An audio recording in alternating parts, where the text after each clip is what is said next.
30 साल हो गए, हम यहां सरकार में नहीं है।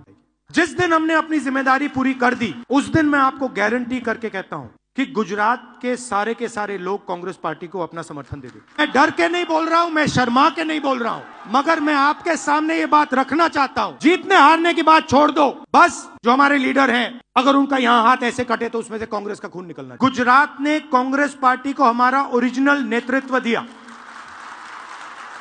और उस नेतृत्व ने हमें सोचने का तरीका, लड़ने का तरीका, जीने का तरीका दिया।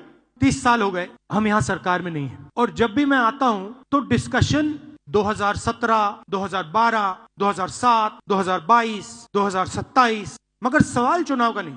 जब तक जो हमारी जिम्मेदारी है उसको जब तक हम पूरा नहीं करेंगे, गुजरात की जनता हमें चुनाव नहीं जिताएगी। जिस दिन हमने अपनी जिम्मेदारी पूरी कर दी, उस दिन मैं आपको गारंटी करके कहता हूं कि गुजरात के सारे लोग कांग्रेस पार्टी को अपना समर्थन दे देंगे। गुजरात रास्ता देखना चाहती है। मैं डर के नहीं बोल रहा हूं, मैं शर्मा के नहीं बोल रहा हूं, मगर मैं आपके सामने ये बात रखना चाहता हूं कि चाहे हमारे कार्यकर्ता हो, चाहे राहुल गांधी हो, चाहे हमारे जनरल सेक्रेटरी हो, चाहे हमारे पीसीसी प्रेसिडेंट हो, हम गुजरात को रास्ता नहीं दिखा पा रहे हैं। गुजरात की जो लीडरशिप है उसमें दो तरीके के लोग हैं, डिवीजन है।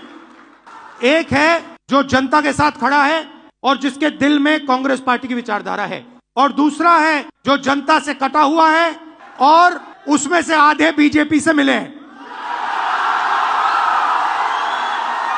जीतने हारने की बात छोड़ दो, बस जो हमारे लीडर हैं, अगर उनका यहां हाथ ऐसे कटे तो उसमें से कांग्रेस का खून निकलना चाहिए। और संगठन का कंट्रोल उन लोगों के हाथ में जाना चाहिए। जैसे ही हम ये करेंगे, तूफान जैसे गुजरात की जनता हमारे संगठन में आने की कोशिश करेगी और हमें उनके लिए दरवाजे खोलने पड़ेंगे। ये हमारा प्रोजेक्ट 2 साल का नहीं है, 3 साल का नहीं है, ये हमारा प्रोजेक्ट 50 साल का है। कांग्रेस पार्टी की विचारधारा जो सचमुच में गुजरात की विचारधारा है, जो आपने हमें सिखाया है, जो गांधी जी ने हमें सिखाया है, जो सरदार पटेल जी ने हमें सिखाया है, वही हमने गुजरात में करना है। हमारे नेताओं को, और मैं इसमें अपने आप को भी जोड़ रहा हूं, हमारे नेताओं को गुजरात की जनता के बीच में, घर में जाना पड़ेगा, उनकी आवाज सुननी पड़ेगी। आप हमसे चाहते क्या हो, हम आपके लिए क्या कर सकते हैं, हम आपकी शिक्षा के लिए, स्वास्थ्य के लिए, बिजनेस के लिए, भविष्य के लिए क्या कर सकते हैं, बताइए। यूपी में भारतीय जनता पार्टी जीत गई।